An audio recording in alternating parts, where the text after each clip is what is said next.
Hello, Tess here. Notice that the remainders array is the binary representation of number 6, but in reverse order. Use the reverse method to reverse the order of remainders array and join with an empty string as a separator to join the elements into a binary number string. Then set result.inner text equal to the binary number string. So how would we do it? So first, we have to call the remainders array and then call the method which is called reverse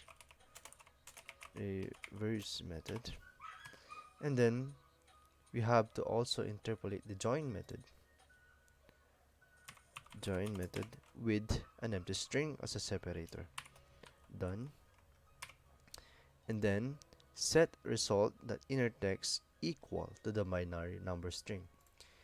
So a binary number string, as far as I know, is this tree, but in our case it's the remainders 0 1 1.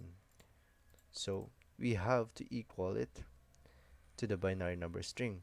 So we have to set the result that inner text and then equal it to the binary number string, which we are updating right now because it says here it's in a reverse order,